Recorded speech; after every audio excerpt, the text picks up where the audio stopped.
నమస్కారం. Star hospital సుఖీభావ్కు స్వాగతం. Powered by AgriGold ఆయుర్ సుఖ మల్టీ స్పెషాలిటీ ఆయుర్వేదిక్ వైద్యాలయ. ఈరోజు కార్యక్రమంలో పెద్దలకు వరం తుంటికీలు మార్పిడి, ఆస్తమాను ఎలా అదుపులో ఉంచుకోవాలి, మధుమేహంతో గుండె జబ్బులు, ఇంకా సమస్య సలహా హెల్త్ టిప్.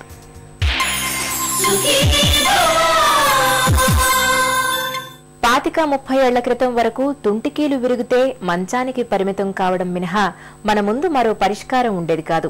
తుంటికీలు విరిగి చాలా మంది బామ్మలు తాతయ్యలు మంచంలోనే కాలం వెళ్లదీసేవాళ్లు.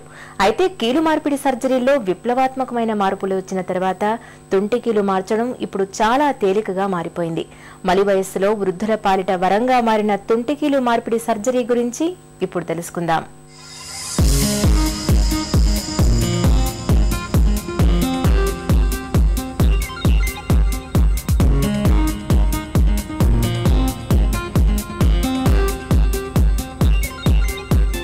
బామ్మగారైనా తాతగారైనా కింద పడ్డారంటే తుంటి ఎముకకు నూకలు చెల్లినట్టే. అన్నింటికంటే ముందుగా తుంటి ఎముక పుట్టుక్కున విరిగిపోతుంటుంది.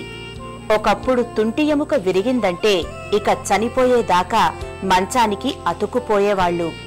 మంచంలో తీసుకుని చనిపోయారనే నానుడి ఇలా తుంటి ఎముక విరిగిపోయిన వారి గురించి పుట్టుకొచ్చిందే.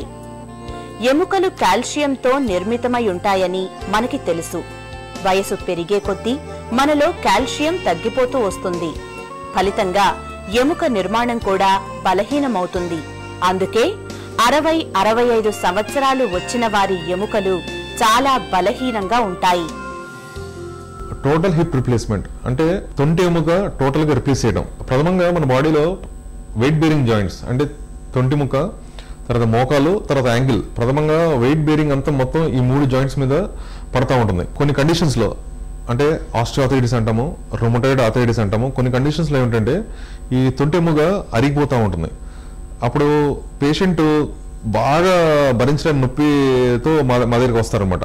వచ్చినప్పుడు మేము వీళ్ళు అడ్వైజ్ టోటల్ హిప్ రిప్లేస్మెంట్ అంటే బాల్ కప్ అనేది మనకి తొంటి ఎముక ప్రథమంగా ఇంపార్టెంట్ పార్ట్స్ అనమాట. దాన్ని రెండింటికి చూసి పాడైపోయిన దాన్ని తీసేసి కొత్త బాల్ సాకెట్ వేస్తాం అనమాట. దాన్ని టోటల్ హిప్ రిప్లేస్మెంట్ అంటాం. టోటల్ హిప్ రిప్లేస్మెంట్ అనేది patient selection is very important అండి. అంటే అసలు ఎంత బాధపడుతున్నారు పేషెంట్, ఎంత నొప్పితో ఉన్నారు, అసలు ఎంత పాడైందని ప్రాపర్ గా ఇన్వెస్టిగేషన్ చేసి, అవసరమైతే ఇన్వెస్టిగేషన్ లైక్ ఎక్స్రే కానీ ఎంఆర్ఐ కానీ తీసి ఐడెంటిఫై చేసి దాన్ని ప్రాపర్ డయాగ్నోస్ చేసి వాళ్ళకి సజెస్ట్ చేస్తాం. అందరికీ అవసరమే ఉండదు. కాకపోతే ఎవరైతే normal activities of daily living అంటాం, అంటే నార్మల్ పనులు, ఇంట్లో నుంచి ఇక్కడి నుంచి బాత్రూమ్ నడవలేని పొజిషన్లో, లేకపోతే కూర్చోలేని పొజిషన్లో, కింద కూర్చునే పొజిషన్లో బాగా నొప్పులతో పడుతున్న వాళ్ళకి టోటల్ హిప్ రిప్లేస్మెంట్ అనేది మేము సజెస్ట్ చేస్తాం.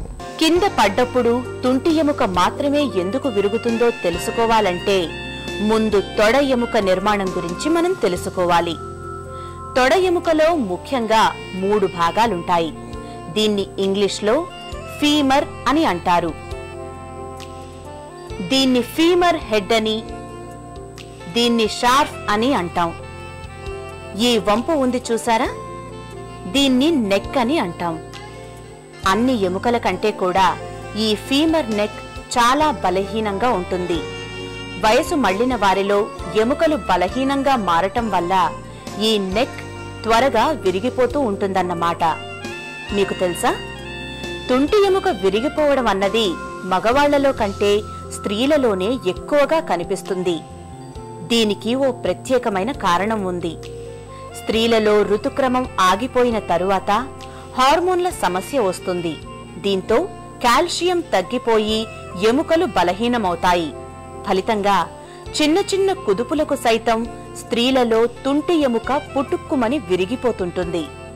సర్జరీ అనేది టోటల్ హిప్ రిప్లేస్మెంట్ అనేది ప్రథమంగా బాల్ అండ్ సాకెట్ అంటే కప్పు 2 ఉంటాయి అనమాట. దానికి ఏంటంటే కొన్ని యాంగిల్స్ లో కప్పు మెజర్ చేసి యాంగిల్లో కప్పు కరెక్ట్ గా అమర్చి పెడతాం అనమాట.